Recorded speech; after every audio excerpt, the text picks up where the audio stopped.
만만하게 보고 매일같이 흑인 혼혈여군 하사를 성희롱하던 간부가 단 한 통의 전화 때문에 군복을 벗고 알거지가 되어버리는 한 남자의 비참하고도 통쾌한 말로 이야기입니다. 강원도 홍천 대한민국 육군 제1야전 수송교육단의 거대한 정비고는 매캐한 디젤 유증기와 금속 마찰음 그리고 젊은 군인들의 활기로 가득했다.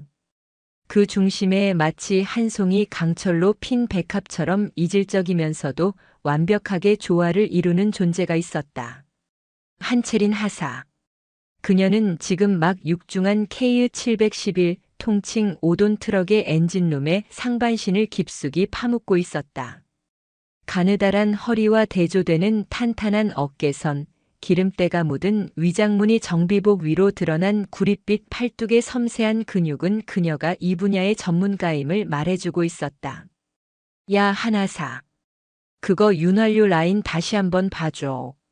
지난번부터 자꾸 압력이 새는 것 같아. 저 멀리서 정비반장인 김원일 상사가 굵직한 목소리로 외쳤다. 체리는 엔진룸에서 고개만 살짝 빼꼼 내밀었다. 흐트러진 잔머리가 땀에 젖어 이마와 관자놀이에 붙어 있었지만 그 모습마저도 비범한 아름다움을 자아냈다. 짙은 쌍꺼풀에 아몬드 같은 눈, 오뚝한 콧날과 도톰한 입술은 전형적인 한국인의 이목구비와는 거리가 멀었다. 아프리카계 미국인이었던 어머니에게서 물려받은 유산이었다. 알겠습니다. 라인 전체적으로 다시 점검하고 게스킷까지 확인해 보겠습니다.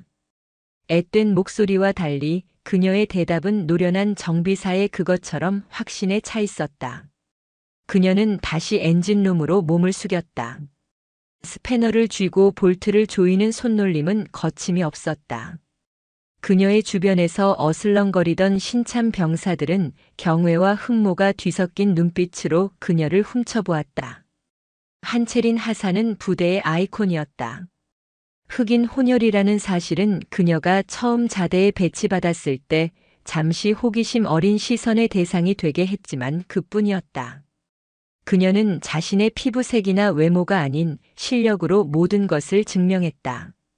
대한민국 육군의 어떤 수송부대 간부보다도 운전을 잘했고 웬만한 정비사보다 차량의 구조를 꿰뚫고 있었다. 거대한 11.5톤 트레일러를 후진으로 칼주차시키는 모습이나 시동이 꺼진 엔진의 소리만 듣고도 고장 원인을 짚어내는 능력은 전설에 가까웠다. 그녀의 이런 능력은 하루아침에 만들어진 것이 아니었다. 그녀의 아버지는 평생을 군인으로 살아온 사람이었다. 아주 어릴 적부터 그녀는 아버지의 무릎에 앉아 군가와 함께 자랐고 장난감 대신 아버지의 낡은 군장을 가지고 놀았다. 아버지는 그녀에게 늘 말했다. 체리나 군인은 계급이나 직책으로 말하는 게 아니다. 실력과 책임감 그리고 명예로 말하는 거다. 그 가르침은 그녀의 뼛속 깊이 새겨졌다. 사회는 그녀에게 그리 녹록지 않았다. 잡종, 깜둥이 같은 잔인한 말들이 어린 그녀의 가슴에 비수처럼 꽂히기도 했다. 하지만 그녀는 주저앉지 않았다. 아버지의 군인 정신을 본받아 자신을 향한 모든 편견의 화살을 실력이라는 방패로 튕겨냈다. 그리고 마침내 아버지의 뒤를 이어 자랑스러운 대한민국 육군의 군복을 입었다. 그녀는 단 한 번도 자신의 아버지가 현재 대한민국 국군 서열 수위권에 드는 삼성 장군 한민석 중장이라는 사실을 입 밖에 낸 적이 없었다. 오직 하사 한채린으로서 인정받고 싶었다. 이야, 우리 한 하사는 못하는 게 뭐야. 정비도 잘해, 운전도 잘해. 얼굴도 예뻐, 몸매도 좋아. 신은 불공평하다니까. 능글맞은 목소리와 함께 정비고 입구에서 한 남자가 걸어 들어왔다. 부대의 지휘관인 표인철 대령이었다. 40대 후반의 그는 야심과 권위의식으로 가득 찬 눈빛을 하고 있었다. 그는 부대 순실을 핑계로 유독 체린이 있는 정비고를 자주 찾았다. 그의 시선이 노골적으로 체린의 허리와 엉덩이 라인을 훑는 것을 체린 자신도 그리고 주변의 다른 간부들도 모르는 바가 아니었다. 하지만 누구도 감히 지휘관의 행동을 지적하지 못했다. 체리는 묵묵히 몸을 일으켜 그에게 경례했다. 충성. 대령님. 순시 중이십니까? 그래. 고생이 많아. 근데 한 하사는 그 기름때 묻은 옷을 입고 있어도 빛이 나네. 할리우드 배우 같아. 표 대령은 칭찬이라는 명목하에 선을 넘는 발언을 아무렇지 않게 던졌다. 주변의 병사들은 어색한 침묵 속에서 눈치를 살폈고 김원일 상사는 헛기침을 하며 다른 곳으로 시선을 돌렸다. 체리는 감정을 드러내지 않은 채 대답했다. 과찬이십니다. 맡은 바 임무를 수행하고 있을 뿐입니다. 그래, 그 임무. 아주 중요하지. 표 대령은 의미심장한 미소를 지으며 체린의 어깨를 가볍게 툭 쳤다. 오늘 오후에 내가 외부에서 중요한 미팅이 있는데 말이야. 운전병은 좀 그렇고 믿을 만한 간부가 운전을 좀 해줬으면 좋겠어. 한 하사가 나랑 같이 좀 나가줘야겠다. 김원일 상사의 얼굴이 순간 굳어졌다. 지휘관이 외부 미팅의 운전병이 아닌 특정 부사관, 그것도 여군을 지목해서 데리고 나가는 것은 극히 이례적인 일이었다. 뭔가 낌새가 좋지 않았다. 하지만 대령의 명령이었다. 한하사 들었지? 오후 2시까지 지휘관 차량 대기시켜. 복장은 단정하게 하고. 알겠습니다. 체리는 짧게 대답했다. 그녀의 마음속에 불길한 예감이 안개처럼 피어올랐다. 표 대령의 눈빛 속에 숨겨진 끈적한 욕망을 그녀는 이미 여러 번 감지했었다. 하지만 군대라는 거대한 조직 안에서 일개 하사가 대령의 명령을 거부할 방법은 없었다. 그녀는 그저 자신의 예감이 틀리기만을 바랄 뿐이었다. 정비고의 소음 속에서 그녀는 차갑게 식어가는 스패너를 더욱 꽉 움켜쥐었다. 오후 2시 약속된 시간에 한채린 하사는 어급 전투복을 각 잡고 차려입은 채 지휘관 차량인 검은색 KU-131 레토나 앞에서 대기하고 있었다. 막 세차를 마친 차량은 먼지 하나 없이 말끔했다. 그녀는 운전석에 앉기 전 습관처럼 다시 한번 타이어 공기압과 차량 하부를 점검했다. 어떤 상황에서도 완벽을 기하는 것, 그것이 그녀가 스스로를 지키는 방식이었다. 곧이어 부대 본청에서 표인철 대령이 모습을 드러냈다. 그는 사복 차림이었다. 값비싸 보이는 골프웨어에 번쩍이는 시계를 찬 모습은 군인이라기보다는 주말 나들이를 나선 사업가에 가까웠다. 준비 다 됐나? 예, 대령님. 목적지가 어디이십니까? 일단 춘천 쪽으로 가게. 가면서 알려주지. 표 대령은 뒷좌석이 아닌 체린의 옆자리인 조수석에 자연스럽게 올라탔다. 좁은 차 안가득 그의 값싼 스킨 향과 위압감이 퍼져나갔다. 체린은 군말 없이 시동을 걸고 부드럽게 차를 출발시켰다. 부대 위병소를 통과하자 표 대령은 마치 기다렸다는 듯이 입을 열었다. 한 하사는 아버지가 뭐 하시는 분인가? 군인이셨습니다. 지금은 전역하셨습니다. 체리는 거짓말을 했다. 아버지가 현역 삼성 장군이라는 사실이 알려지는 순간 자신의 모든 노력은 빽이라는 한 단어로 매도될 것이 뻔했다. 그녀는 온전히 자기 자신으로 살고 싶었다. 아, 그래. 군인 집안이었군. 어쩐지 군기가 바짝 들어있더라니. 어머니는 어느 나라 분이신가? 미국? 예, 맞습니다. 대단하네. 국제결혼. 아버지가 대단한 사랑꾼이셨나 보군. 아니면 한 하사 어머니가 대단한 미인이셨거나. 한 하사를 보니 후자 쪽이 맞는 것 같기도 하고. 그의 말은 칭찬을 가장한 희롱에 가까웠다. 체리는 대답 없이 운전대를 잡은 손에 힘을 주었다. 룸미러에 비친 그녀의 얼굴은 차갑게 굳어 있었다. 차는 춘천 시내를 향해 달렸다. 하지만 표 대령은 시내로 들어가지 않고 외곽으로 빠지는 길을 지시했다. 점점 인적이 드문 산길로 접어들었다. 길 양옆으로는 빽빽한 나무들만 보일 뿐 민가나 다른 차량은 보이지 않았다. 체린의 심장이 불안하게 뛰기 시작했다. 대령님, 이쪽 길은 미팅 장소와는 다른 방향인 것 같습니다만. 체린은 최대한 사무적인 목소리로 물었다. 군용 내비게이션은 이미 경로를 이탈했다는 경고를 띄우고 있었다. 허허, 너무 딱딱하게 굴지 마. 미팅 시간까지는 여유가 좀 있어. 경치 좋은 데가 있어서 잠시 바람 좀 쐬고 가려고 그러지. 표 대령은 대수롭지 않다는 듯 웃어넘겼다. 하지만 그의 눈은 웃고 있지 않았다. 그는 힐끗힐끗 체린의 허벅지와 가슴을 훔어보고 있었다. 전투복 위로도 선명하게 드러나는 그녀의 건강하고 아름다운 몸매를 탐욕스러운 시선으로 더듬고 있었다. 마침내 차는 산 중턱의 막다른 길에 있는 작은 공터에 다다랐다. 오래된 정자가 하나 있을 뿐 사방이 고요했다. 새소리와 바람 소리만이 들려왔다. 표 대령은 차에서 내리며 말했다.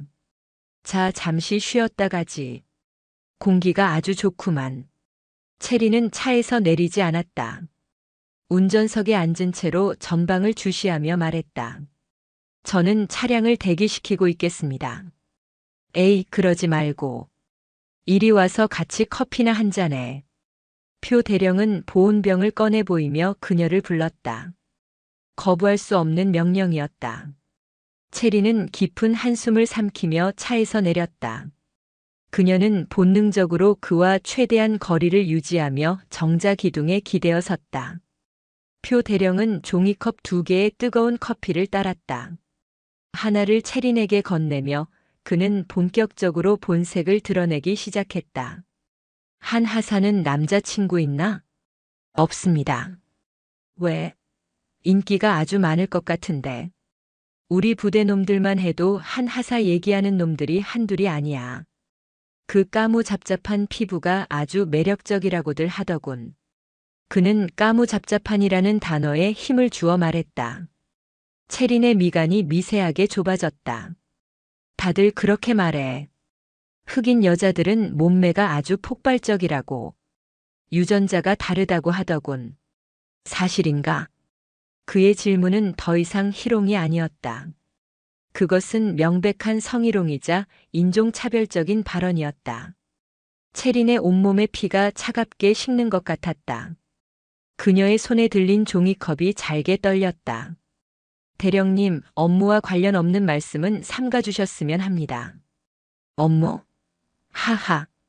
지금 이게 업무가 아니면 뭔가? 지휘관이랑 단둘이 이렇게 나와서 바람 쐬는 것도 중요한 임무 수행이야.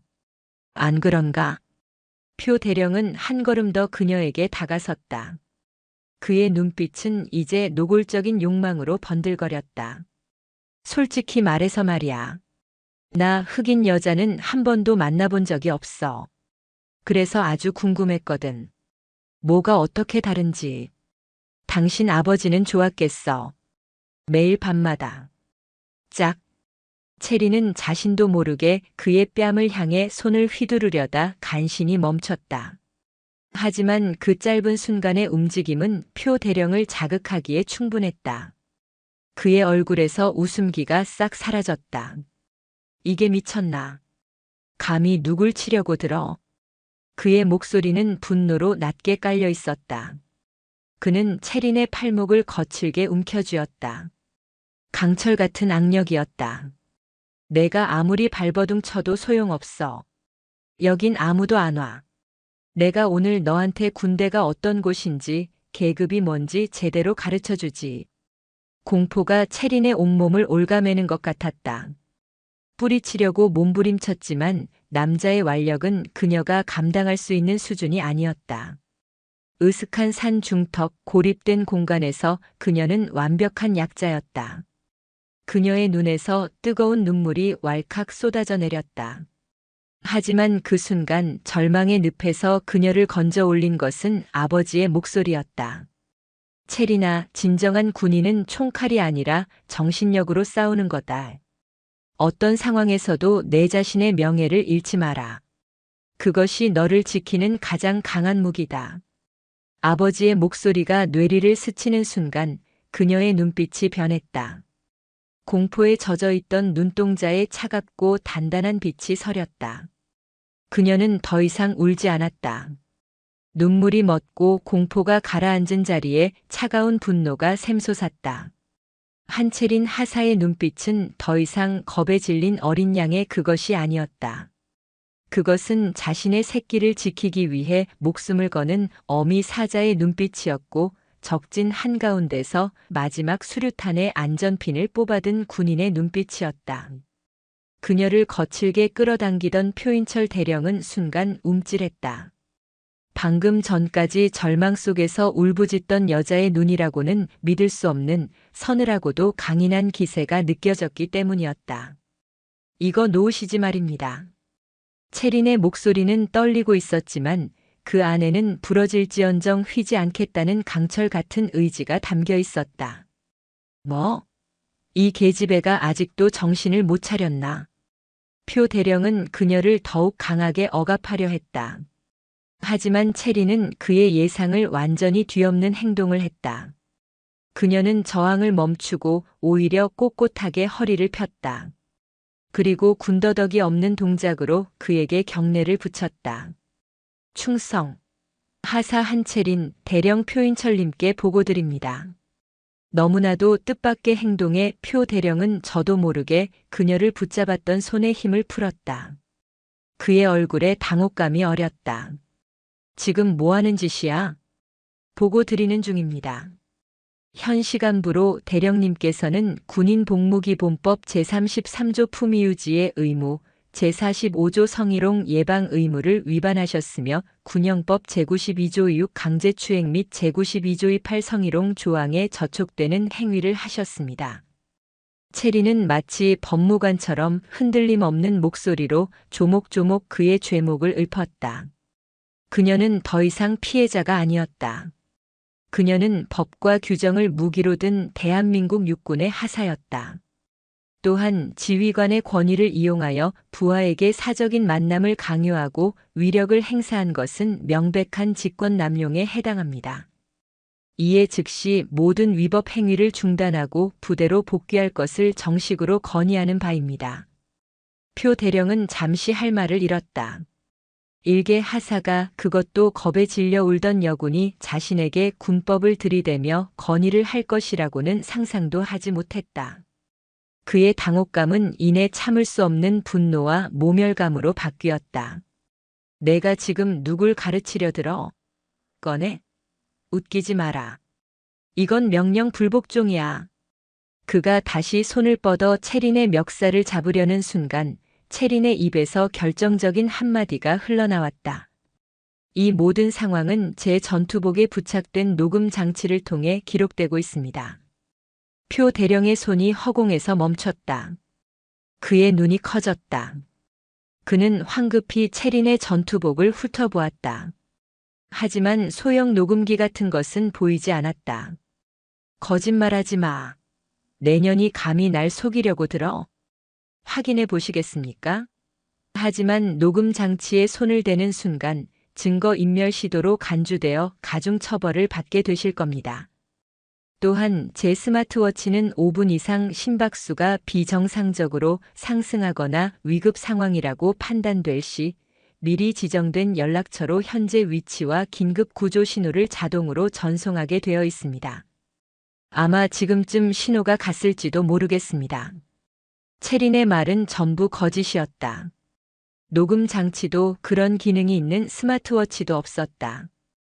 그것은 절체절명의 순간에 그녀가 기지를 발휘해 만들어낸 심리전이었다. 하지만 극도의 흥분과 당황 상태에 빠진 표 대령은 그녀의 말을 판단할 이성을 잃었다. 미리 지정된 연락처라는 말이 그의 뇌리에 박혔다.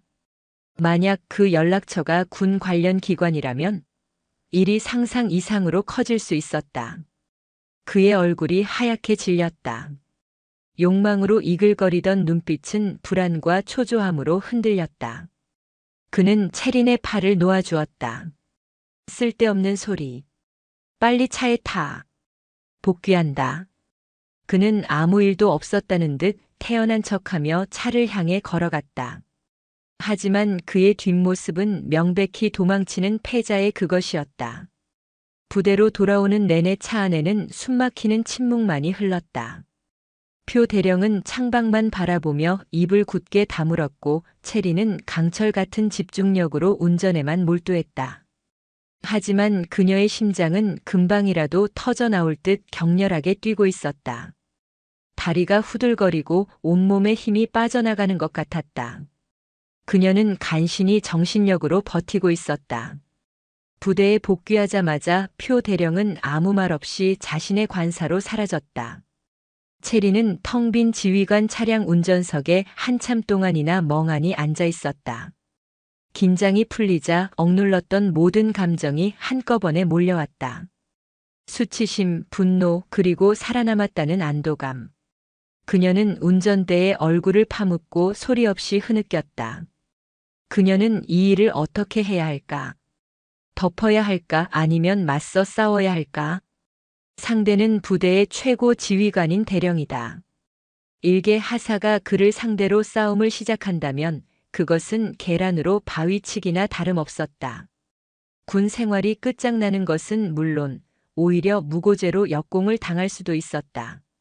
하지만 이대로 덮는다면 그녀는 평생 오늘 밤의 악몽 속에서 살아야 할 것이다.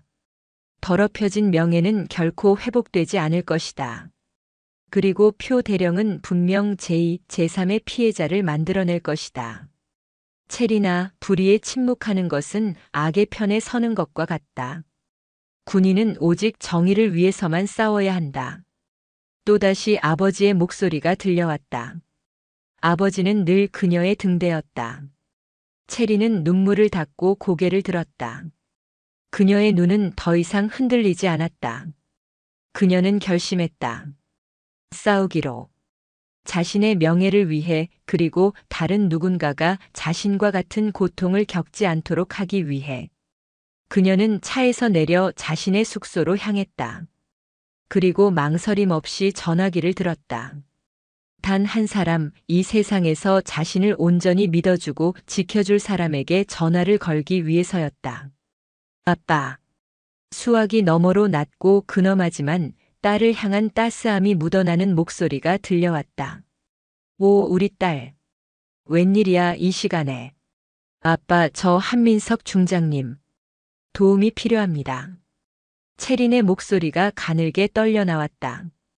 그녀가 처음으로 아버지의 계급을 입에 담는 순간이었다. 그것은 더 이상 자신의 힘만으로는 감당할 수 없는 거대한 적과 싸우기 위한 최후의 선택이었다. 수화기 너머 대한민국 육군 삼성 장군의 숨소리가 순간 멎었다. 대한민국 국군의 심장부 충청남도 계룡대 육군본부의 삼성 장군 집무실은 거대한 통유리창 너머로 펼쳐진 군 시설의 장엄한 전경과 달리 얼음장처럼 차가운 침묵에 잠겨 있었다. 육군 중장 한민석. 야전에서는 지휘하는 부대마다 승리를 쟁취해 불패의 지휘관으로, 동료들 사이에서는 강직하고 청렴한 성품으로 살아있는 무인이라 불리는 사내. 그의 책상 위에는 대한민국의 국방 정책을 좌우하는 중대한 서류들이 산더미처럼 쌓여 있었지만 지금 그의 눈은 그 어느 것 하나 담아내지 못하고 있었다. 그의 손에는 방금 전 통화를 마친 수화기가 금방이라도 부서질 듯 위태롭게 들려 있었다. 아빠, 저 한민석 중장님. 도움이 필요합니다. 딸아이의 가늘게 떨리던 목소리, 처음으로 아버지의 계급을 부르며 절박하게 내뱉던 그 한마디가 그의 심장을 갈갈이 찢어놓는 것 같았다. 그 목소리에는 단순한 어려움이 아니었다. 공포와 수치심 그리고 모든 것이 무너져 내린 한 인간의 처절한 비명이 담겨 있었다. 한민석 중장은 수화기를 내려놓았다. 그의 얼굴은 평소처럼 무표정했지만 주변의 공기가 켈빈 0도에 가깝게 얼어붙는 듯한 착각을 불러일으켰다. 그의 부관인 최정훈 소령은 문 밖에서 대기하며 안절부절 못했다. 단 한 번도 장군이 저렇게까지 무겁고 살벌한 기운을 내뿜는 것을 본 적이 없었다. 마치 폭풍 전야 모든 것을 삼켜버릴 태풍의 눈 한가운데에 들어와 있는 기분이었다. 한민석의 머릿속에서는 지옥 같은 상상의 파편들이 폭풍처럼 휘몰아쳤다. 자신의 목숨보다 소중한 딸, 어릴 적 까만 피부 때문에 놀림받고 돌아와 그의 품에 안겨 울먹이면서도 나는 아빠 딸이니까 괜찮아라고 말하던 아이. 사회의 편견을 이겨내고 스스로의 힘으로 군인이 되어 아버지를 기쁘게 했던 자랑스러운 딸. 그런 딸이 겪었을 고통을 상상하자 그의 안에서 평생을 억눌러왔던 야수와 같은 분노가 깨어나는 것을 느꼈다.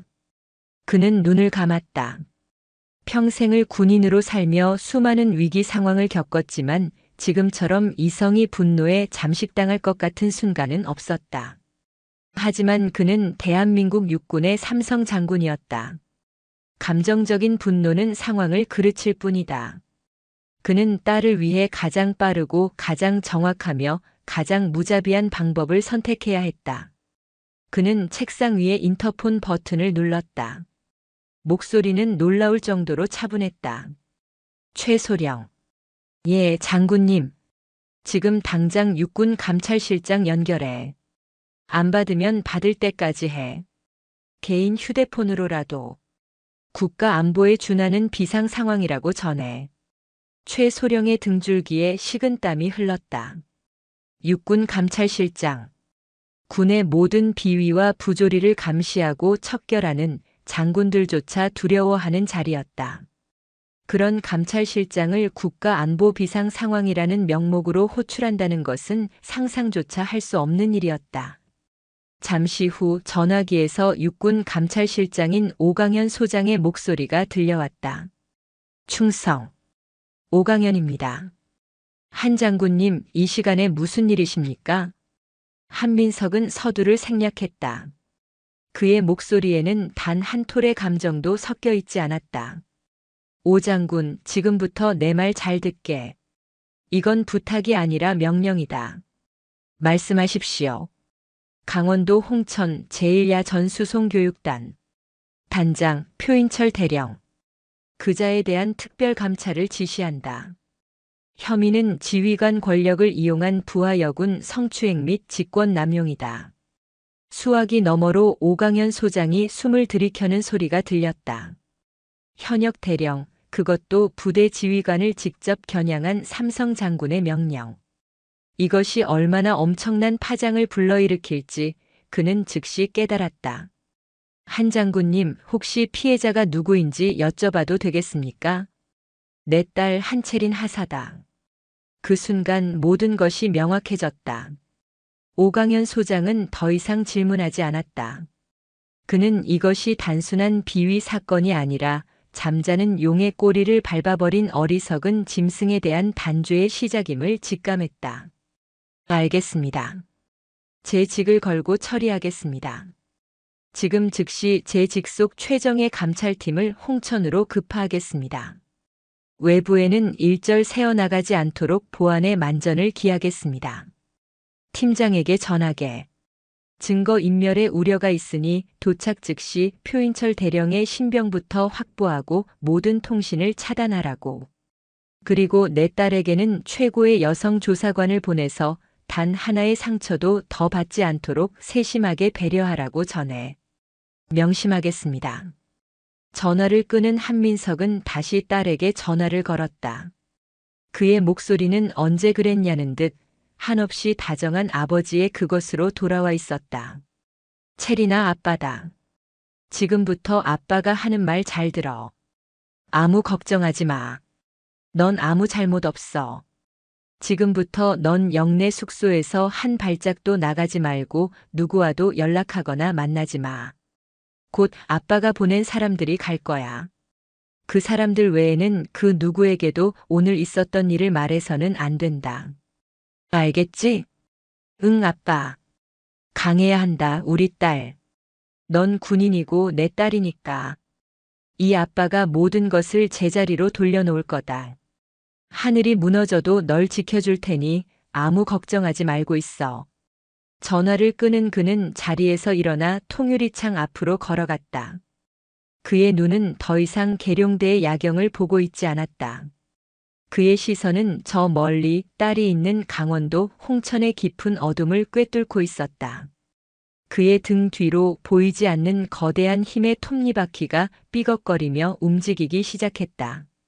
그것은 한낱 대령 따위는 흔적도 없이 갈아 마셔버릴 국가라는 이름의 무자비하고 압도적인 힘이었다.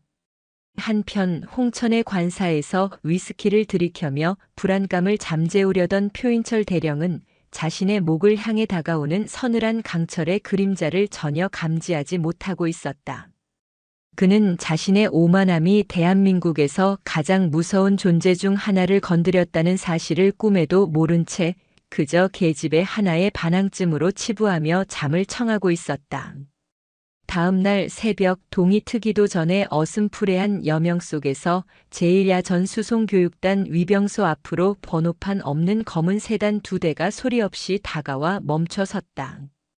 위병소 근무를 서던 병사들이 긴장하며 다가서는 순간 조수석 창문이 내려가고 서늘한 눈빛의 중년 남성이 자신의 신분증을 제시했다. 육군본부 감찰실. 그 5글자를 확인한 위병소장의 얼굴은 하얗게 질렸다. 그는 허둥지둥 차단기를 올렸다. 2대의 차량은 부대 내의 그 누구에게도 알리지 않고 안개를 가르며 조용히 하지만 신속하게 부대 본청 앞으로 이동했다. 차에서 내린 것은 말끔한 사복 차림의 남자 2과 여자 1였다. 그들의 분위기는 평범한 민간인과는 완전히 달랐다. 잘 벼려진 칼날처럼 서늘하고 절제된 기운이 흘렀다. 팀의 리더는 박진우 중령이었다. 육사 출신의 엘리트로 군내의 굵직한 비위 사건들을 처리하며 저승사자라는 별명을 얻은 인물이었다. 그의 옆에는 부드러운 인상이지만 날카로운 통찰력을 지닌 여성 수사관 이수연 소령이 있었다. 그녀는 성범죄 사건 전문 수사관으로 피해자의 마음을 여는 탁월한 공감 능력으로 정평이 나 있었다. 이 소령은 곧바로 한채린 하사 숙소로 가서 신병을 확보하고 안정시키도록. 나는 나머지 팀원들과 함께 표인철 대령을 만나겠다. 지금 이 시간부로 이 작전의 최우선 목표는 피해자 보호다. 명심하도록. 네, 알겠습니다. 이수연 소령이 발걸음을 옮기는 사이 박진우 중령은 부대 당직 사령에게 다가가 자신의 신분과 방문 목적을 간략하게 통보했다. 육군본부 감찰실에서 특별감찰 임무 수행을 위해 나왔소.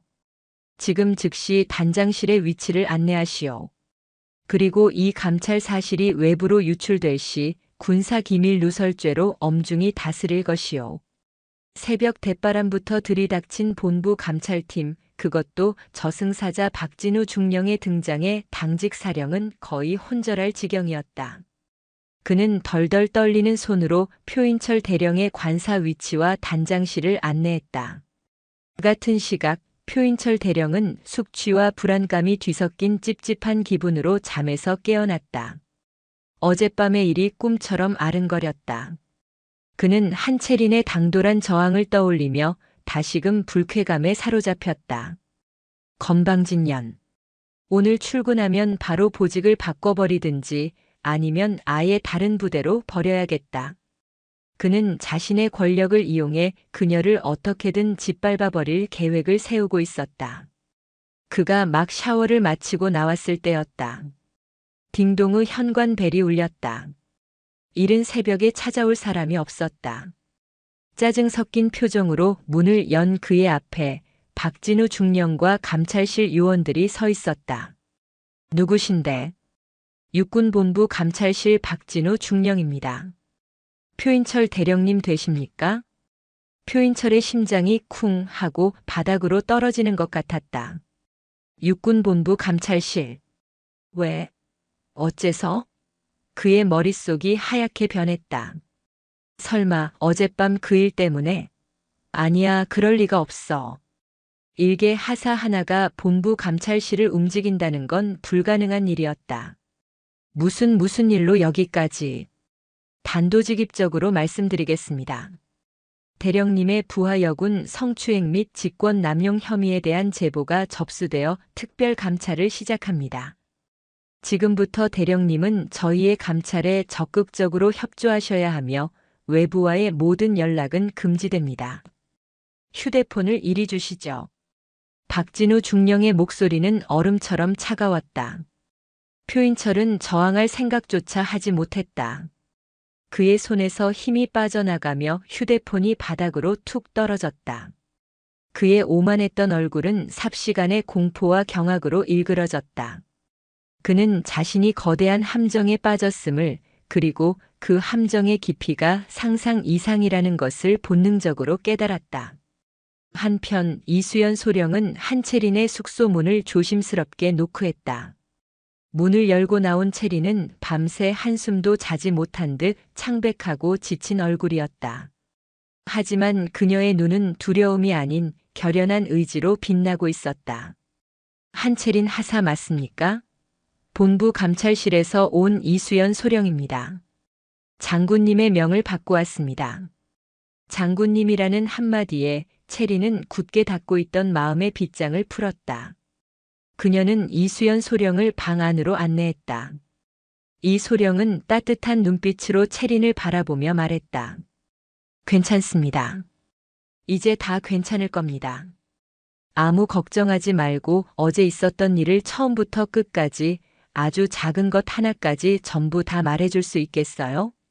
우리는 하사님 편입니다. 그 따뜻한 한마디에 강철 같던 채린의 눈에서 기어이 눈물이 흘러내렸다.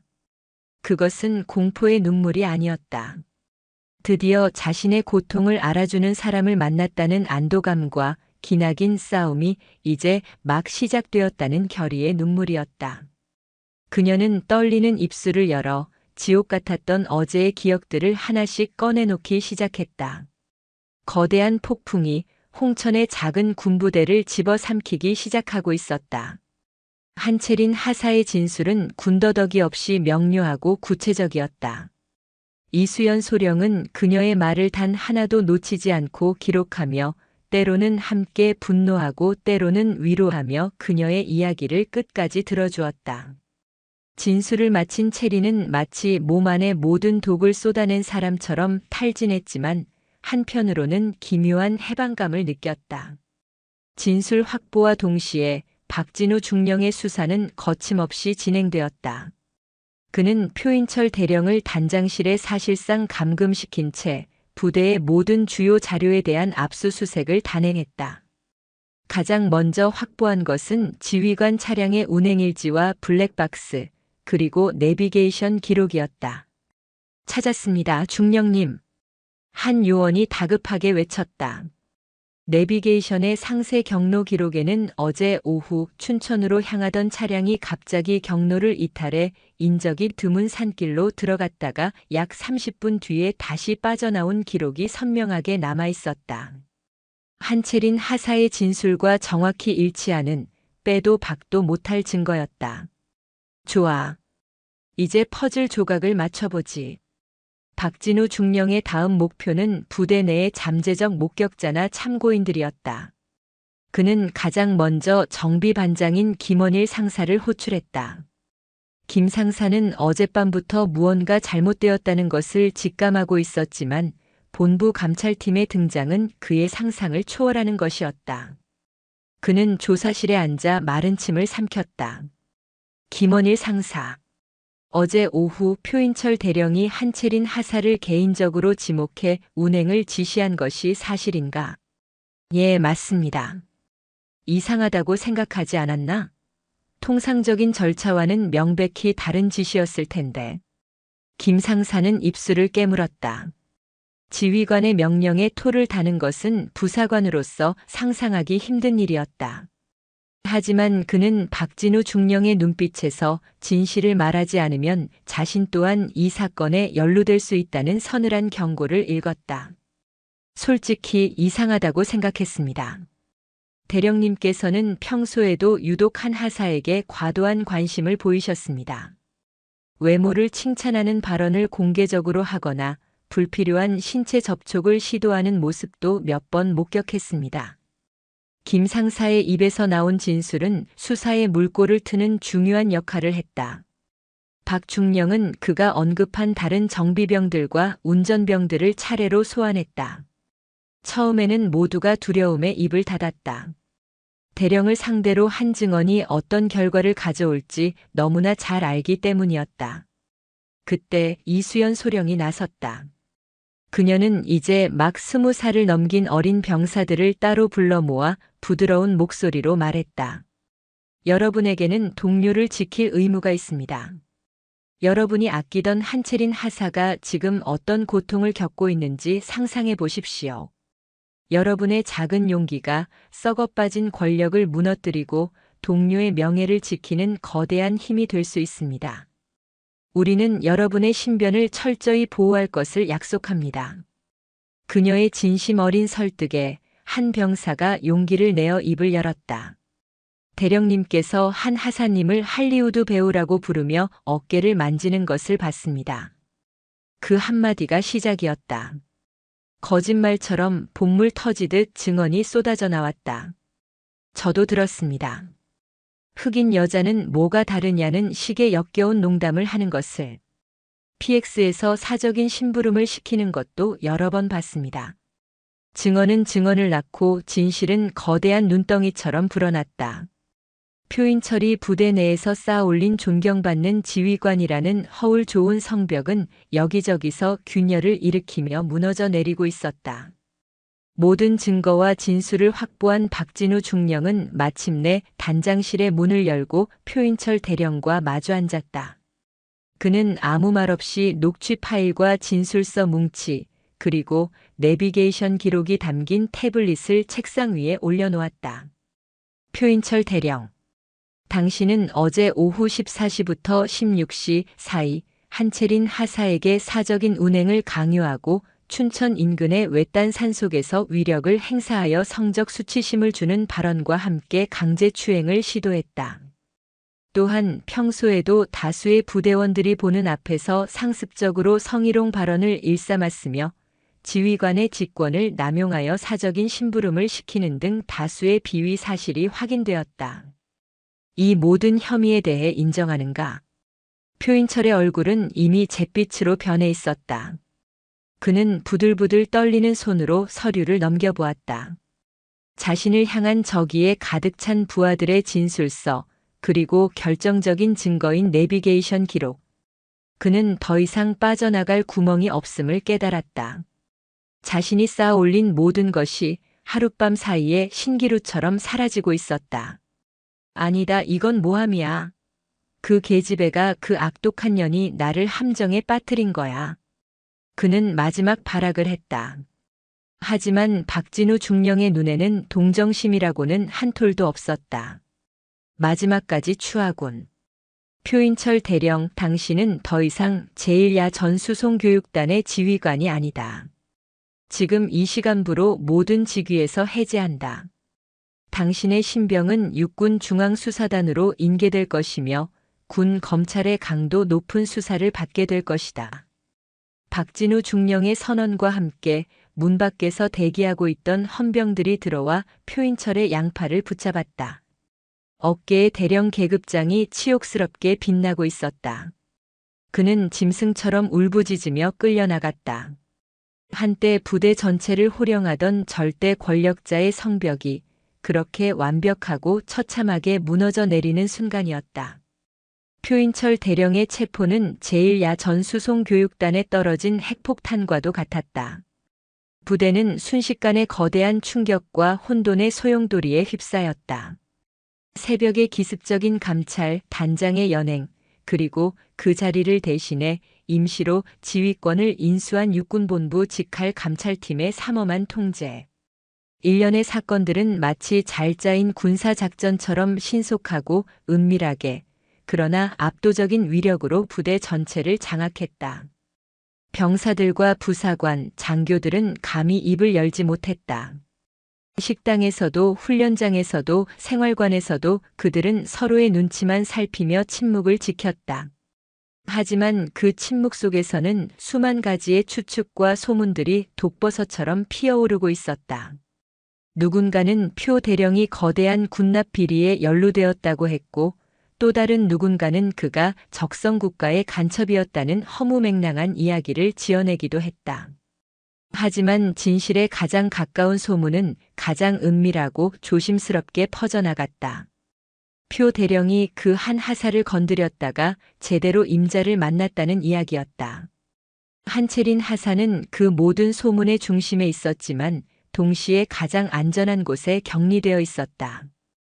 이수연 소령은 감찰이 진행되는 동안 채린을 자신의 숙소에 머물게 하며 외부와의 모든 접촉을 차단했다.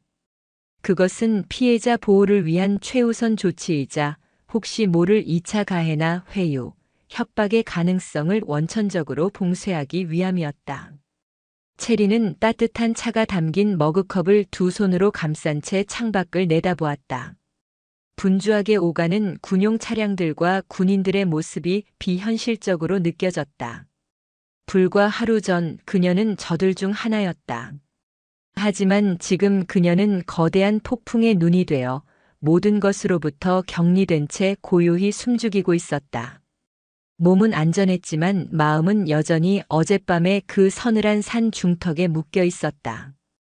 그의 더러운 숨결, 탐욕스러운 눈빛, 자신을 억압하던 강철 같은 악력이 되살아날 때마다 온몸이 경직되는 것 같았다. 그때 이수연 소령이 조용히 다가와 그녀의 어깨를 감쌌다. 많이 힘들죠? 괜찮아요. 원래 다 그런 겁니다. 지금 한 하사님이 느끼는 모든 감정은 지극히 정상적인 거예요. 분노, 수치심, 공포, 심지어는 자책감까지도요. 하지만 이것 하나만은 절대 잊지 말아요. 한 하사님은 아무것도 잘못한 게 없어요. 모든 책임은 가해자에게 있는 겁니다. 그녀의 따뜻한 위로에 채린의 눈가가 다시 뜨거워졌다.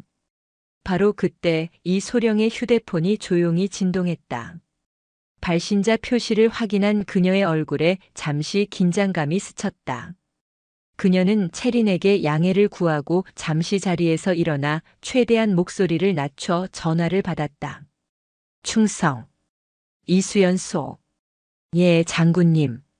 예, 한 하사는 저와 함께 안전하게 있습니다. 예, 알겠습니다. 잠시만 기다려 주십시오. 이 소령은 휴대폰을 채린에게 조심스럽게 건넸다. 아버님 전화입니다. 채린은 떨리는 손으로 전화기를 받아들었다. 수화기 너머에서는 어떠한 감정도 실려 있지 않은 지극히 사무적인 톤의 아버지 목소리가 들려왔다. 한 하사인가? 예, 아빠. 몸은 괜찮나? 네. 짧은 문답. 하지만 채린은 그 건조한 목소리 뒤에 숨겨진 자신을 향한 무너질 듯한 걱정과 사랑, 그리고 가해자를 향한 들끓는 분노를 느낄 수 있었다. 아버지는 군이라는 조직의 정점에 있는 사람이었다. 그가 자신의 감정을 드러내는 것은 곧 이 사건에 사적인 감정이 개입되었음을 인정하는 것과 같았다. 그래서 그는 철저히 자신을 통제하고 있었다. 오늘부로 한 하사의 보직을 육군본부 직할 부대로 임시 변경 조치했다. 내일 아침 이 소령과 함께 계룡대로 이동하게 될 거다. 그곳에서 모든 법적 절차가 마무리될 때까지 머물게 될 거야. 이것은 피해자 보호를 위한 군의 공식적인 절차이니 오해 없길 바란다. 그리고 한 가지만 기억해라. 아버지의 목소리가 아주 미세하게 떨렸다.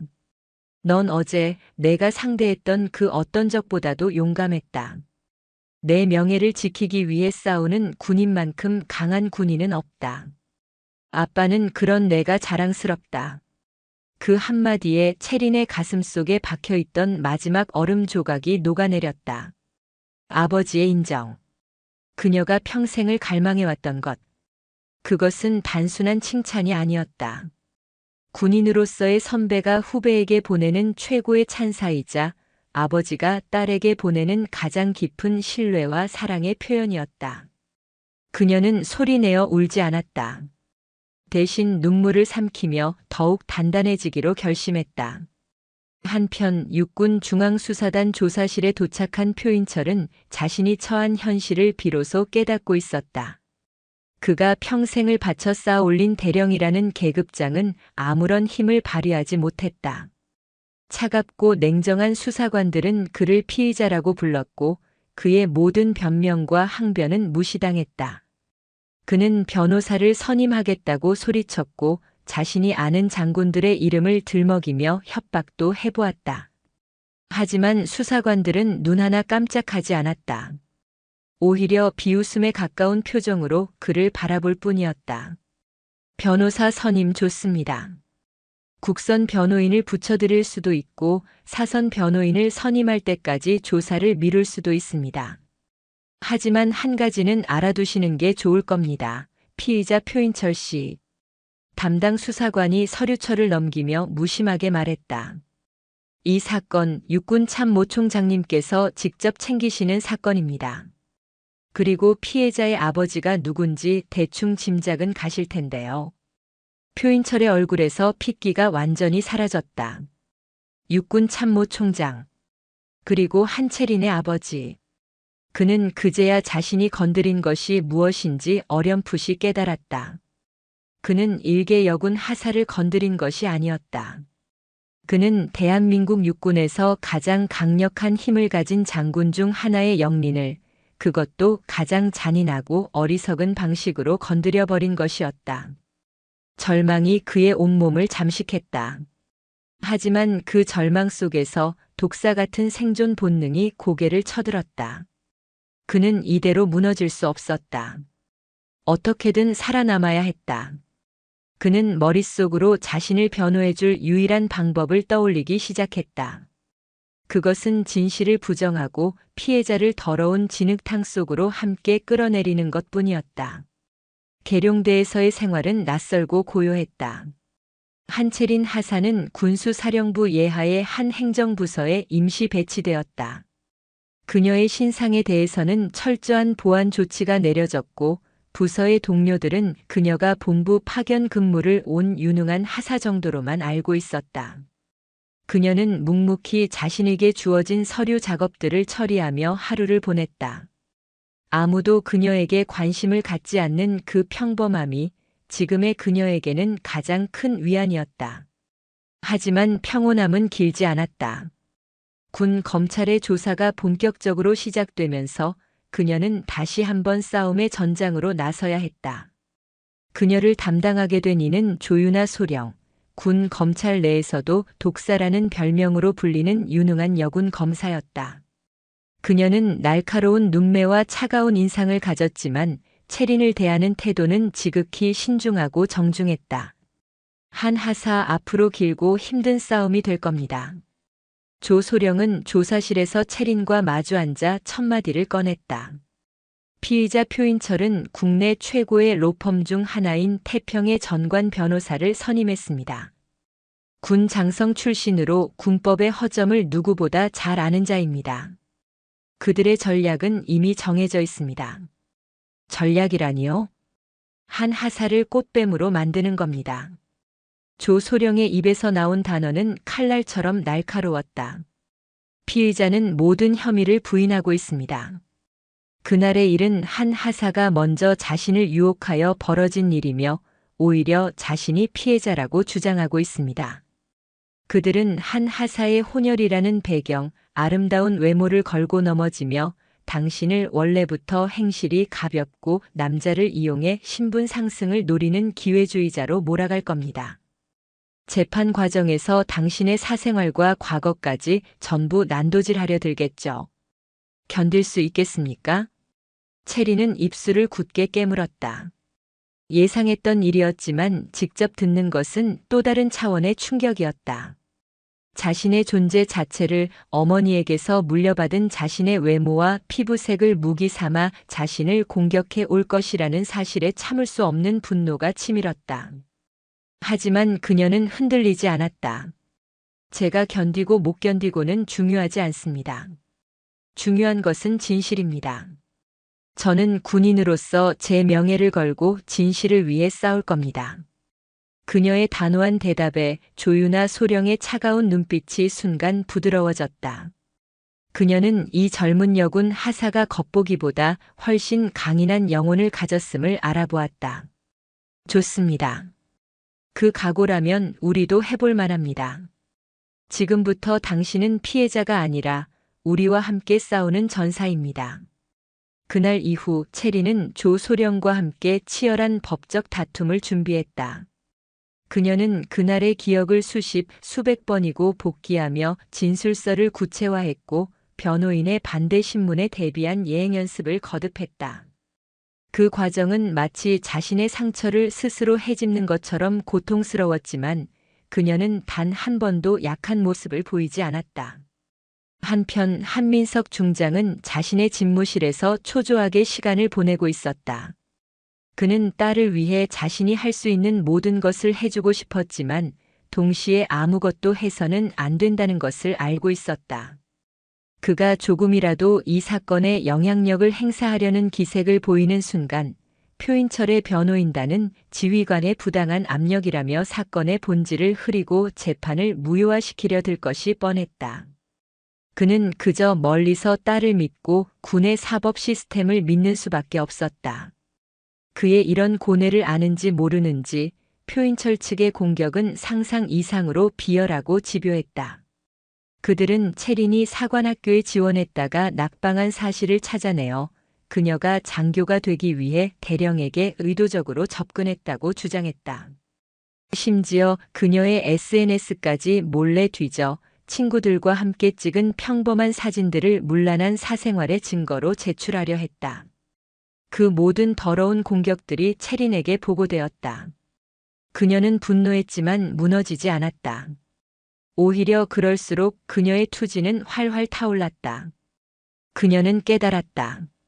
이 싸움은 단순히 한 개인의 명예를 회복하는 것을 넘어 군대 내에 만연한 여성과 소수자에 대한 뿌리 깊은 편견과 차별에 맞서는 싸움이라는 것을. 마침내 징계위원회와 군사재판의 첫 기일이 잡혔다. 재판 전날 밤 채리는 잠을 이루지 못하고 관사의 작은 창밖을 바라보았다. 멀리 아버지의 집무실이 있는 본청 건물의 불빛이 보였다. 그녀는 아버지가 저곳에서 자신처럼 잠 못 이루고 있으리라는 것을 알았다. 그녀는 전화기를 들었다가 이내 내려놓았다. 대신 짧은 문자 메시지를 보냈다. 아빠 걱정 마세요. 저는 아빠 딸이니까요. 그리고 대한민국 육군 하사니까요. 반드시 이기겠습니다. 잠시 후 아버지에게서 답장이 왔다. 알고 있다. 내일 아빠는 가지 못한다. 하지만 내 모든 영혼이 너와 함께할 것이다. 사랑한다, 내 딸. 체리는 휴대폰을 가슴에 품고 눈을 감았다. 내일 그녀는 진실이라는 이름의 도가니 속으로 제 발로 걸어 들어갈 것이다. 그곳에서 그녀의 모든 것이 시험받고 단련될 것이다. 그녀는 두렵지 않았다. 그녀의 등 뒤에는 그녀를 믿어주는 사람들이 있었기 때문이었다. 군사법원의 공기는 칼날처럼 서늘하고 무거웠다. 방청석 하나 없는 엄숙한 법정 안에는 3명의 영관급 장교로 구성된 재판부와 양측의 군검사, 변호인 그리고 피고인과 고소인만이 자리하고 있었다. 한채린 하사는 갓 다림질한 정복을 입고 조금의 흐트러짐도 없는 자세로 고소인석에 앉아 있었다. 그녀의 맞은편 피고인석에 앉은 표인철의 모습은 불과 몇 주 전과는 완전히 딴판이었다. 한때 야심과 권위로 번득이던 그의 눈은 깊게 패이고 초조함으로 흔들렸으며 아무리 비싼 변호사를 썼다 한들 초라한 죄인의 모습을 감출 수는 없었다. 재판이 시작되고 표인철의 변호인은 예상대로 교활하고 집요한 공격을 퍼부었다. 그는 감정에 호소하며 표인철이 평생을 군에 헌신한 모범적인 군인이었음을 강조했고 이 모든 사건이 젊고 야망 있는 여군 하사에 계획된 유혹에서 비롯된 오해라고 주장했다. 고소인은 흑인 혼혈이라는 이국적인 외모를 이용해 평소에도 많은 남성 군인들의 시선을 즐겼고 이를 이용해 자신의 출세의 발판이 되어줄 고위 장교에게 의도적으로 접근했습니다. 사건 당일에도 고소인은 먼저 피고인에게 추파를 던지며 유혹적인 태도를 보였습니다. 이에 피고인이 잠시 인간적인 실수를 한 것을 가지고 마치 파렴치한 성범죄자로 몰아가고 있는 것입니다. 변호인의 목소리가 법정 안에 울려 퍼졌다. 체리는 그를 쏘아보았다. 그의 입에서 나오는 모든 단어가 그녀의 영혼에 상처를 내는 것 같았다. 하지만 그녀는 표정을 바꾸지 않았다. 지금 동요하는 것은 그들의 의도에 말려드는 것과 같았다. 마침내 체린이 증언대에 설 차례가 왔다. 그녀는 자리에서 일어나 흔들림 없는 걸음으로 증언대로 향했다. 그녀의 등 뒤로 방금 전까지 그녀를 모욕하던 변호인의 날카로운 질문이 꽂혔다. 증인, 피고인의 주장대로 그날 피고인을 유혹한 사실이 있습니까? 체리는 변호인이 아닌 재판장을 정면으로 바라보며 마이크에 입을 가져갔다. 그녀의 목소리는 작았지만 법정 전체를 울릴 만큼 단단하고 명료했다. 없습니다. 거짓말 마시오. 당신이 먼저 호감을 표하며 은밀한 만남을 원했기에 피고인은 당신을 배려해 인적이 드문 곳으로 갔다고 했습니다. 사실이 아닙니까? 사실이 아닙니다. 저는 지휘관의 운행 명령에 복종했을 뿐이며 저를 외딴 곳으로 끌고 간 것은 명백히 피고인의 의지였습니다. 변호인은 그녀를 몰아붙이기 위해 더욱 악랄한 질문들을 쏟아냈다. 그녀의 과거와 사생활, 심지어는 그녀의 어머니에 대한 모욕적인 암시까지 던졌다. 그 순간 재판장이 버럭 소리를 지르며 그의 말을 끊었다. 변호인, 사건과 관련 없는 인신공격성 질문은 삼가시오. 한 번 더 경고 위반 시 법정 모독으로 퇴장시키겠소. 변호인이 잠시 주춤하는 사이 이번에는 군 검사인 조유나 소령이 자리에서 일어났다. 재판장님, 증인에게 발언할 기회를 주시겠습니까? 재판장이 고개를 끄덕이자 체리는 자리에서 일어나 피고인석의 표인철을 똑바로 바라보았다. 처음으로 사건 이후 처음으로 두 사람의 시선이 허공에서 마주쳤다. 표인철은 그녀의 강렬한 눈빛을 이기지 못하고 고개를 숙였다.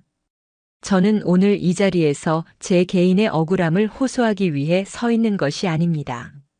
체린의 목소리에 강한 힘이 실리기 시작했다. 저는 대한민국 육군 하사로서 군복의 명예를 지키기 위해 이 자리에 섰습니다. 피고인 표인철은 저 한 사람을 모욕한 것이 아닙니다. 그는 자신이 입고 있는 군복을, 어깨에 달린 계급장을, 그리고 국가가 그에게 부여한 신성한 지휘권을 스스로 더럽혔습니다. 그는 자신의 부하를 지켜야 할 책임을 방기하고 오히려 자신의 뒤틀린 욕망을 채우기 위한 도구로 이용했습니다. 그녀는 잠시 숨을 고르고 재판부를 향해 몸을 돌렸다. 저는 감히 재판장님들께 요청합니다.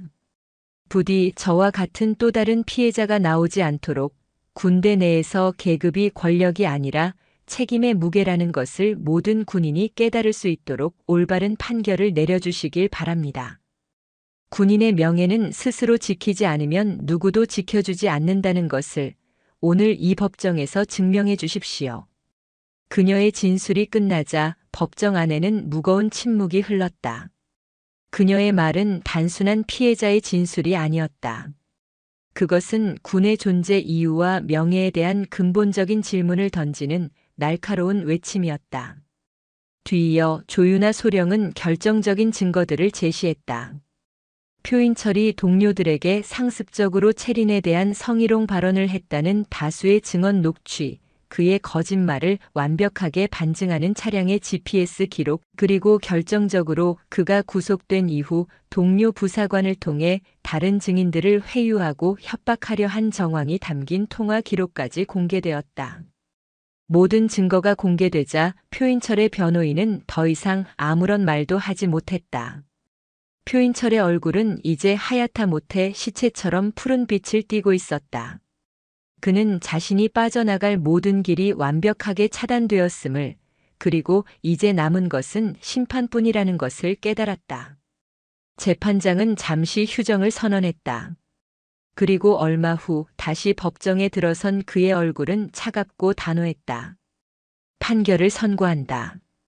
재판장의 목소리가 법정을 울렸다. 피고 표인철. 본 재판부는 피고가 지휘관의 우월적 지위를 이용하여 부하에게 강제추행 및 성희롱을 가하고 직권을 남용하였으며 증거인멸을 시도하는 등 그 죄질이 극히 불량하다고 판단한다. 이는 군의 기강을 무너뜨리고 군의 명예를 실추시킨 결코 용납될 수 없는 범죄 행위다. 이에 피고 표인철에게 재판장은 잠시 말을 멈추고 표인철을 경멸 어린 눈으로 쳐다보았다. 군인사법에 의거 최고 징계 수위인 파면에 처한다. 파면. 그 단어가 선고되는 순간 표인철은 무너져 내렸다. 파면. 그것은 단순한 해고가 아니었다. 군인으로서의 인생과 명예, 모든 것을 박탈당하는 사형 선고와도 같은 것이었다. 그는 연금은 물론 퇴직금의 절반까지 몰수당하며 앞으로 5년간 공무원으로 임용될 수도 없게 되었다. 그는 하루아침에 대령에서 범죄자가 새겨진 민간인으로 전락한 것이다. 말도 안 돼. 내가 파면이라니. 그는 울부짖으며 저항했지만 헌병들에게 양팔을 붙들려 질질 끌려나갔다. 그가 끌려나가며 마지막으로 본 것은 미동도 없이 자신을 지켜보는 한채린의 차가운 눈빛이었다. 그 눈빛 속에는 승자의 희열도 패자에 대한 동정도 없었다. 오직 정의가 있어야 할 제자리로 돌아왔다는 고요하고 서늘한 확신만이 담겨 있을 뿐이었다. 심판의 불꽃이 마침내 더러운 죄악을 모두 태우고 사그라들고 있었다. 법정의 문이 열리고 한채리는 바깥 세상으로 걸어 나왔다. 안과 밖을 가르는 문 하나를 사이에 두고 공기의 질감부터가 달랐다. 법정 안의 공기가 먼지와 위선, 차가운 긴장감으로 가득 차 있었다면 바깥의 공기는 싱그러운 풀 내음과 따스한 햇살을 머금고 있었다. 그녀는 폐부 깊숙이 신선한 공기를 들이마셨다. 마치 기나긴 잠수 끝에 수면 위로 올라와 내쉬는 첫숨 같았다. 하늘은 눈이 시리도록 푸르렀고 그녀의 어깨를 짓누르던 거대한 바위가 산산조각 나 먼지처럼 흩어지는 기분이었다. 저만치 거대한 플라타너스 나무 그늘 아래에 익숙한 실루엣이 서 있었다. 아버지 한민석 중장이었다. 그는 수많은 별들이 수노인 장군의 정복이 아닌 가장 평범한 색의 야전 상의를 입고 있었다. 그 순간 그는 대한민국 육군의 삼성 장군이 아니었다. 그저 싸움을 마치고 돌아온 딸을 기다리는 평범한 아버지의 모습이었다. 체리는 그를 향해 천천히 걸어갔다. 어떤 말을 해야 할까? 감사하다고 해야 할까? 아니면 다 끝났다고 해야 할까? 수만 가지 감정이 뒤엉켜 목구멍까지 차올랐지만 막상 아버지의 얼굴을 마주하자 아무 말도 나오지 않았다. 아버지가 먼저 손을 뻗어 그녀의 전투복 어깨에 묻은 보이지 않는 먼지를 털어주었다. 투박하고 거친 평생을 총과 작전 지도를 잡아온 군인의 손이었다. 하지만 지금 그 손길은 세상 그 무엇보다 따뜻하고 부드러웠다. 고생했다, 우리 딸. 아버지는 그 한마디만을 내뱉었다. 하지만 그 안에는 미안함과 고마움, 대견함과 안쓰러움, 그리고 세상 모든 것을 합친 것보다 더 큰 사랑이 담겨 있었다. 체린의 눈에서 기어이 뜨거운 눈물이 한 방울 흘러내렸다. 하지만 그것은 더 이상 슬픔이나 분노의 눈물이 아니었다. 모든 것을 이겨낸 자만이 흘릴 수 있는 정화와 구원의 눈물이었다. 가자. 집에 가서 엄마가 좋아하던 된장찌개 끓여줄게. 아버지는 무심한 척 말하며 앞서 걸었다. 체리는 조용히 그의 뒤를 따랐다. 넓고 든든한 아버지의 등이 그날따라 조금은 작아 보였다. 표인철 대령의 파면 소식은 군 전체를 뒤흔드는 거대한 태풍이 되었다. 현역 지휘관이 그것도 부하 여군에 대한 성범죄 혐의로 군복을 벗게 된 사건은 전례 없는 일이었다. 국방부와 육군본부는 발칵 뒤집혔다. 참모총장은 전군 지휘관 회의를 긴급 소집하여 이번 사건을 군의 뼈를 깎는 자성의 계기로 삼아야 한다며 지휘고하를 막론하고 성 관련 비위를 저지른 자는 군에서 완전히 퇴출시킬 것이라는 서슬퍼런 경고를 날렸다. 표인철 사건은 이후 모든 부대의 정신교육과 리더십 교육의 필수 사례로 포함되었다. 간부들을 대상으로 한 성인지 감수성 교육이 대폭 강화되었고 피해자 보호를 위한 익명신고 시스템과 2차 가해 방지책이 구체적으로 마련되기 시작했다. 한채린이라는 한 개인의 용기 있는 외침은 골마 터진 환부를 도려내고 군이라는 거대한 조직이 스스로를 치유하게 만드는 강력하고 효과적인 메스가 되었다. 몇 달의 시간이 흘렀다. 채린은 공식적인 병가와 휴가를 받아 잠시 군을 떠나 있었다. 그녀는 그 시간 동안 어머니의 고향인 미국의 작은 시골 마을에 머물며 외조 부모님과 함께 평범한 일상을 보냈다. 옥수수밭 사이를 거닐고 낡은 트랙터를 수리하고 밤하늘의 별을 보며 그녀는 서서히 자신의 상처를 치유해 나갔다. 트라우마는 쉽게 사라지지 않았지만 더 이상 그녀를 지배하지는 못했다. 아픈 기억은 그녀의 일부가 되었지만 그것이 그녀의 전부는 아니었다.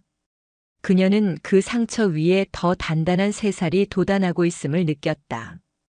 복귀를 앞둔 어느 날 그녀에게 육군본부 인사사령부로부터 한 통의 전화가 걸려왔다. 그녀의 새로운 보직에 대한 통보였다. 충성. 하사 한채린. 육군부사관학교 전투지휘학처 교관직을 명받았습니다. 육군부사관학교. 대한민국 육군의 허리를 책임지는 모든 부사관들이 탄생하고 교육받는 곳. 그리고 전투지휘학처 교관. 미래의 분대장, 소대장들에게 전투기술뿐만 아니라 리더로서의 인성과 책임감을 가르치는 가장 중요한 자리 중 하나였다. 하사 계급의 그녀에게는 파격적인 인사였다. 그것은 군이 그녀의 아픔을 보상하는 차원을 넘어 그녀의 경험과 용기를 높이 사서 미래의 군을 만드는데 기여해달라는 공식적인 요청이자 신뢰의 표현이었다. 다시 몇 달이 지난 어느 가을날 오후, 전라북도 익산에 위치한 육군부사관학교의 한 강의실. 신임 하사 리더십 과정 팻말이 붙은 문이 열리고 한채린 하사가 교단 위로 올라섰다. 그녀는 더 이상 기름때 묻은 정비복이 아닌 각 잡힌 교관용 전투복을 입고 있었다. 긴 머리를 단정하게 묶은 그녀의 얼굴에는 그늘 대신 자신감과 지성이 넘쳤다. 강의실을 가득 메운 이제 막 하사 계급장을 단 젊은 남녀 부사관들의 초롱초롱한 눈빛이 일제히 그녀에게로 향했다. 반갑습니다, 후보생 여러분. 오늘 여러분과 지휘관의 책임과 부하의 명예라는 주제로 이야기를 나눌 교관 한채린 하사입니다. 그녀의 목소리는 부드러웠지만 강의실 전체를 장악하는 힘이 있었다. 여러분은 이제 곧 야전으로 돌아가 적게는 서너 명에서 많게는 수십 명의 부하들을 지휘하게 될 겁니다. 여러분의 손에 그들 각자의 목숨과 인생, 그리고 명예가 달려있다는 사실을 한시도 잊어서는 안 됩니다. 그녀는 준비해온 교환을 잠시 내려놓고 후보생들 한 명 한 명과 눈을 맞추며 말을 이었다.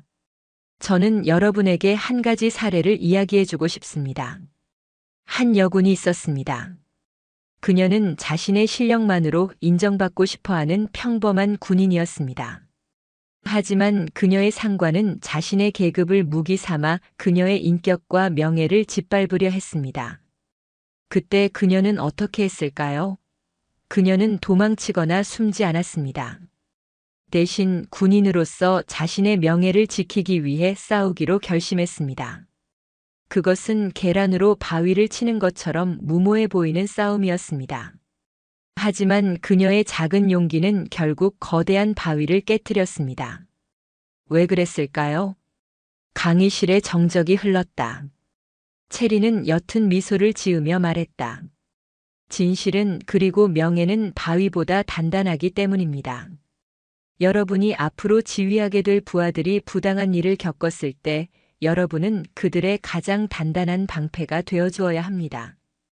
여러분의 계급장은 부하들 위에 군림하라고 주어진 것이 아니라 그들 앞에서 가장 먼저 비바람을 막아주라고 주어진 것임을 기억하십시오.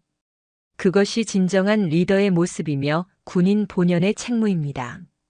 그녀의 강의는 후보생들의 가슴에 깊은 울림을 남겼다. 그들은 눈앞의 젊은 여군 교관에게서 책에서는 배울 수 없는 진정한 리더의 무게와 가치를 배우고 있었다. 강의가 끝나고 체리는 노을이 붉게 물드는 연병장을 가로질러 걸었다. 한때 그녀의 발목을 잡았던 절망의 그림자는 이제 없었다. 그녀의 앞에는 대한민국 육군의 미래를 짊어질 젊은 후배들이 있었고 그녀의 옆에는 언제나 그녀를 믿어주는 아버지가 있었다. 그녀의 손에 들린 휴대폰이 조용히 진동했다. 아버지에게서 온 문자였다. 오늘 첫 강의는 어땠나, 우리 딸? 이제 너는 단순한 군인을 넘어 군의 정신을 만드는 사람이 되었구나. 자랑스럽다. 체리는 답장을 보내는 대신 고개를 들어 서쪽 하늘을 바라보았다. 지평선 너머로 해가 지고 있었지만 그것은 끝이 아니라 새로운 내일을 예고하는 장엄한 풍경이었다. 그녀는 더 이상 혼자가 아니었다. 그녀의 용기는 수많은 다른 이들의 용기가 되어 군이라는 거대한 숲을 더욱 건강하고 울창하게 만들어 나갈 것이었다. 한때 정비고의 차가운 강철을 만지던 그녀의 손은 이제 미래의 희망이라는 따뜻하고 강인한 씨앗을 심고 있었다. 그녀의 새로운 지평선은 바로 그곳에서부터 펼쳐지고 있었다.